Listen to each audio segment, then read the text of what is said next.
Doctor Mohammad ইউনূসের অন্তর্বর্তী সরকারের বড় মিত্র জামাত ইসলামী সরকারের সাথে কি গোস্বা করলো এমন প্রশ্ন করার কারণ 17 জুন জাতীয় ঐকমত্য কমিশনের সঙ্গে রাজনৈতিক দলগুলোর দ্বিতীয় দফা আলোচনায় অংশ নেয়নি দলটি। কোনো রাগঢাক না রেখে দলটির পক্ষ থেকে বলা হয়েছে, প্রধান উপদেষ্টার লন্ডন সফরে বিএনপির ভারপ্রাপ্ত চেয়ারম্যান তারেক রহমানের সঙ্গে হওয়া বৈঠকের যৌথ ঘোষণার মাধ্যমে তাদের ইগনোর করা হয়েছে। এরই প্রতিবাদ স্বরূপ তারা ঐকমত্য কমিশনের বৈঠকে যোগ দেয়নি।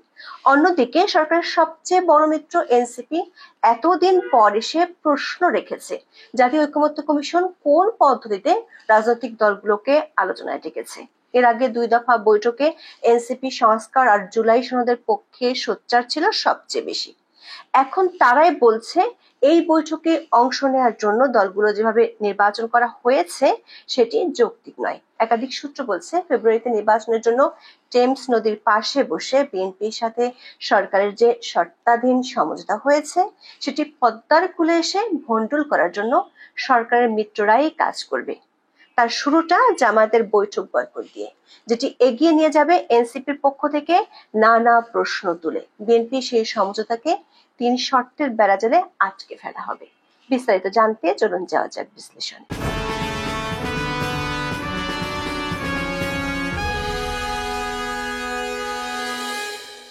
অনেকদিন ধরেই বলা হচ্ছিল সংস্কার বিষয়ে ঐকমত্যে পৌঁছার পর জাতীয় সংসদ নির্বাচনের দিনক্ষণ ঘোষণা করা হবে। এই ঐকমত্যকে আনুষ্ঠানিক রূপ দিতে সংস্কারের মত অমতের বিষয়গুলো নিয়ে একটি তালিকা তৈরি করা হবে, যেটির নাম হবে জুলাই সনদ, যেখানে স্বাক্ষর করবেন সরকারের ভাষায় জাতীয় ঐক্যের নামে ডাক পাওয়া 30টি রাজনৈতিক দলের নেতারা। এই দলগুলোর বেশিরভাগই কতটুকু জনগণের প্রতিনিধিত্ব করে তা নিয়ে আছে নানা বিতর্ক। এদের মধ্যে আবার কারো কারো নিবন্ধনই নেই, এমনকি নেই নিজস্ব ইস্তেহারও। আবার বিগত সুষ্ঠু এবং অবাধ নির্বাচনগুলোতে বেশ ভালো সংখ্যক ভোট ও আসন পাওয়া অনেকগুলো দলকে রাখা হয়েছে জাতীয় ঐক্যের বাইরে। বিতর্ক যাই থাকুক, রাজনৈতিক পট পরিবর্তনের পর গত অক্টোবরে গঠিত 6টি সংস্কার কমিশনের প্রতিবেদন জমা পড়ে ফেব্রুয়ারি মাসে। এসব প্রতিবেদনের সুপারিশের বিষয়ে ঐকমত্য প্রতিষ্ঠার লক্ষ্যে 15ই ফেব্রুয়ারি যাত্রা করে জাতীয় ঐকমত্য কমিশন। এই কমিশন গঠনের মূল লক্ষ্য ছিল জুলাই সনদ তৈরি করা, যার ভিত্তিতে এগিয়ে যাওয়া হবে নির্বাচনের দিকে। তারা সংবিধান, নির্বাচন ব্যবস্থা, বিচার বিভাগ, দুর্নীতি দমন কমিশন ও জনপ্রশাসন সংস্কার কমিশনের 166টি সুপারিশের বিষয়ে 38টি রাজনৈতিক দল ও জোটের মতামত জানতে চায়, যাদের মধ্যে 33টি মতামত জানায়। এরপর 20শে মার্চ থেকে 19শে মে পর্যন্ত তাদের সঙ্গে 45টি অধিবেশনের মাধ্যমে প্রথম পর্বের সংলাপ শেষ করে ঐকমত্য কমিশন। কোরবানির ঈদের আগে প্রথম ধাপের আলোচনা শেষে দ্বিতীয় ধাপের আলোচনার জন্য 2রা জুন রাজনৈতিক দলগুলোর সঙ্গে বসেছিল ঐকমত্য কমিশন। সেখানে উপস্থিত ছিলেন প্রধান উপদেষ্টা মোহাম্মদ ইউনূস। আগের দুটি আলোচনায় সরকারকে কায়মনো বাক্যে সমর্থন দিয়েছিল জামাত ইসলামী ও সরকার সমর্থিত কিংস পার্টি এনসিপি। এমনকি 2রা জুনের বৈঠকে জামাত নেতা জনাব তাহের ডক্টর ইউনূস আর তার সরকারের ভূয়সী প্রশংসা করেছিলেন। কিন্তু 2 সপ্তাহের মধ্যে পাশার দান উল্টে গেল। 17 জুন সকাল 11:30টায় বেল রোডের ফরেন সার্ভিস একাডেমিতে 30টি রাজনৈতিক দলের সঙ্গে জাতীয় ঐকমত্য কমিশনের মুলতবি বৈঠক শুরু হয়। বৈঠক আধা ঘন্টা দেরিতে শুরু হয়েছিল। বৈঠকে একে একে সব দলের প্রতিনিধিরা এলেও শুধু আসেনি সরকারের মিত্র বলে পরিচিত জামায়াত ইসলামী। বিএনপির স্থায়ী কমিটির সদস্য সালাউদ্দিন আহমেদের আসনের পাশের আসনটি জামাতের নায়েবে আমির সৈয়দ আব্দুল্লাহ মোহাম্মদ তাহেরের জন্য রাখা হয়, তবে তা খালি পড়েছিল। দলটির সহকারী সেক্রেটারি জেনারেল এবং এতদিন সংলাপে প্রতিনিধিত্ব করা ডক্টর হামিদুর রহমান আজাদ দৈনিক সমকাল ও bdnews24.com-কে বলেছেন, তারা অন প্রোটেস্ট আজকের বৈঠকে যাননি। প্রশ্ন হলো, কিসের প্রতিবাদ? 8 আগস্টের পর থেকে অন্তর্বর্তী সরকারকে সব বিষয়ে ব্ল্যাঙ্ক চেক দেয়া জামাত ইসলামের এমন বিপরীতমুখী আচরণ কেন? জনাব আজাদ বলেছেন, একটি দলের সঙ্গে বৈঠক করে নির্বাচনের সময়সীমা ঠিক করায় সরকার অবস্থান নিয়ে প্রশ্ন তৈরি হয়েছে বলে মনে করে জামাত। এর প্রতিবাদে জামাত সংলাপে যায়নি। সরকার অবস্থান পরিষ্কার করবে বলে জামাত আশা করে। ডিসেম্বর থেকে জুনের মধ্যে নির্বাচন হবে, সরকারের অবস্থানকে জামাত সমর্থন করেছিল। তখন বিএনপি ডিসেম্বরের মধ্যে নির্বাচনের দাবিতে সরকারকে চাপে রেখেছিল। জামাতি একমাত্র দল যারা বলেছিল জুনের আগে রোজার পর অর্থাৎ এপ্রিলে নির্বাচন হতে পারে।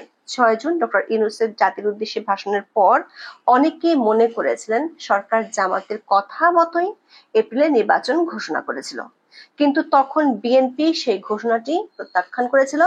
বিএনপির কাছ থেকে চাপ বাড়তে থাকলে ডক্টর ইউনূস পাড়ি দেন টেমস নদীর তীরে। সেখানে বৈঠক করেন বিএনপির ভারপ্রাপ্ত চেয়ারম্যান তারেক রহমানের সঙ্গে।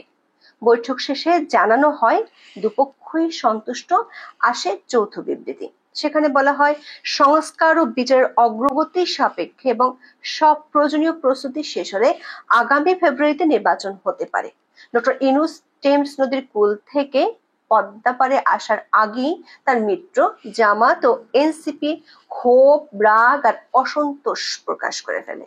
জামাত ইসলামী নির্বাহী পরিষদের বৈঠক থেকে এই যৌথ বিবৃতি নিয়ে প্রশ্ন তোলা হয়। দলটি বলে, যৌথ বিবৃতি বাংলাদেশের রাজনৈতিক সংস্কৃতির ব্যত্যয় বলে আমরা মনে করি। এর মাধ্যমে প্রধান উপদেষ্টার একটি দলের প্রতি বিশেষ অনুরাগ প্রকাশ করেছেন, যা তার নিরপেক্ষতা ক্ষুণ্ণ করেছে। জামাতের একাধিক সূত্র বলছে লন্ডন বৈঠক নিয়ে দলটির মধ্যে কয়েক দফা আলোচনা হয়েছে। এমনকি এই বৈঠকের আগেও সরকারের সাথে যে আলোচনা হয়েছিল লন্ডন গিয়ে, তার কিছুই ঠিক রাখেননি ডক্টর ইউনূস। অথচ রাষ্ট্রপতির পদত্যাগ, জুলাই ঘোষণা, জুলাই সনদ, সংস্কার, আওয়ামী লীগকে নিষিদ্ধকরণ, এসব ইস্যুতে বিএনপি যখন প্রকাশ্যে সরকারের বিরোধিতা করেছে, তখন জামাত ইসলামী সরকারকে সমর্থন দিয়েছিল। জামাত নেতারা মনে করছেন যৌথ বিবৃতির মাধ্যমে বোঝানো হচ্ছে সরকার এবং বিএনপি সমশক্তি, জামাত সহ অন্যরা গৌণ। এর প্রতিবাদী জামাত সংলাপে যায়নি। যদি সরকার সব দলের প্রতি সমান আচরণ না করে, তবে জামাত সরকারকে সহযোগিতা অব্যাহত রাখবে কিনা তা নিয়ে ভাববে। জামাতের একাধিক নেতা মনে করেন লন্ডন বৈঠকের পরে যেভাবে একটি দলের কথায় নির্বাচনের তারিখ বদলে দেওয়ার ঘোষণা হলো, তাতে রাজনীতিতে জামাতের স্টেক নিয়ে প্রশ্ন উঠবে। সরকার একটি সূত্র বলছে জামাতকে ম্যানেজ করার চেষ্টা চলছে। মধ্যাহ্নবিরতিতে ঐকমত্য কমিশনের সংলাপ থেকে বের হওয়ার সময় কয়েকজন সাংবাদিক প্রধান উপদেষ্টার বিশেষ সহকারী মনির হায়দারের কাছে জামাতের যোগ না দেওয়ার বিষয়ে জানতে চান। তিনি বলেছেন জামাত ইসলামী প্রতীকী বয়কট করেছে। সংলাপ থেকে বের হওয়ার পর ঐকমত্য কমিশনের সহসভাপতি আলী রিয়াজ সাংবাদিকদের বলেন জামাত কেন আসেনি সেটা তারা বলতে পারবে। অবশ্য ডক্টর ইউনূসের প্রেস সচিব বলেছেন জামাত 18 জুন বৈঠকে যোগ দেবে। জামাতকে এতদিন নিজেদের পক্ষে রাখার জন্য সরকারের কাছে দুটি কার্ড ছিল। একটি হলো জামাত নেতা এটিএম আজহারুল ইসলামের মুক্তি, আরেকটি হলো দলটির নিবন্ধন ফিরিয়ে দেওয়া। দুটো কার্ডই এখন জামাতের ঘরে, ফলে জামাতকে নিজেদের পক্ষে রাখার জন্য সরকারের কাছে কোনো কার্ড নেই। এদিকে সরকার আরেক মিত্র এনসিপি জাতীয় ঐকমত্য কমিশনের কাজের ধরন নিয়ে প্রশ্ন তুলেছেন। যদিও দলটি সরকার এবং সরকারের কাজকে সবচেয়ে বেশি সমর্থন দিয়ে আসছে। 17 জুন বৈঠক শেষে জাতীয় নাগরিক পার্টির সিনিয়র যুগ্ম আহ্বায়ক আরিফুল ইসলাম কোন পদ্ধতিতে রাজনৈতিক দলগুলোকে ঐকমত্য কমিশনের আলোচনায় ডাকা হয়েছে তা সুস্পষ্ট করতে বলেছেন। এনসিপির এই নেতা বলেন ঐকমত্য কমিশন যাদের আহ্বান করেছে তারা দেশের শতভাগ মানুষের আকাঙ্ক্ষার প্রতিনিধিত্ব করতে পারছে না। এতদিন পর এসে তার দাবি বৈঠকে সব পেশাজীবী এবং জনতা জুলাই আন্দোলনে যাদের অংশগ্রহণ ছিল তাদের কোনো প্রতিনিধি নেই।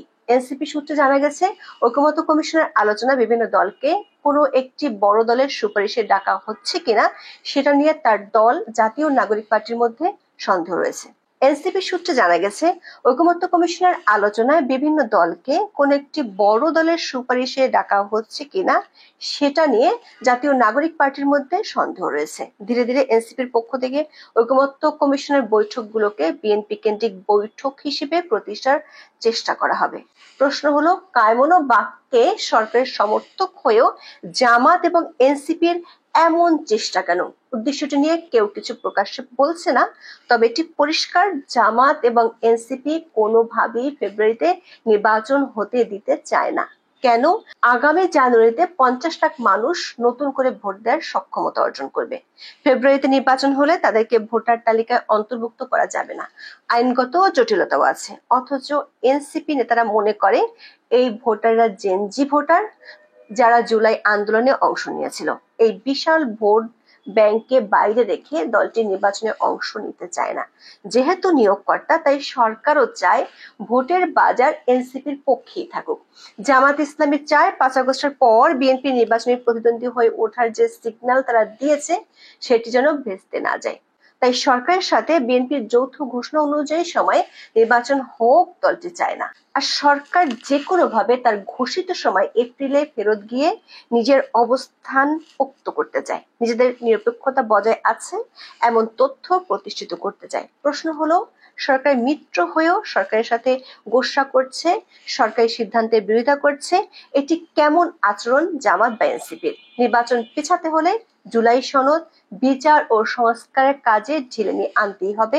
দেখাতে হবে নির্বাচনের জন্য প্রস্তুতি শেষ হয়নি। 6 জুন পর্যন্ত জামাত এবং এনসিপি জুলাই সনদের জন্য মরিয়া ছিল, এখন বিএনপি মরিয়া। দলটির দাবি নির্বাচনের জন্য তারা জাতীয় ঐকমত্য প্রতিষ্ঠা করতে চায়, আর বিএনপির এই চাওয়ার পথকে পদে পদে পিচ্ছিল করে তুলবে সরকার সমর্থক দুটি দল।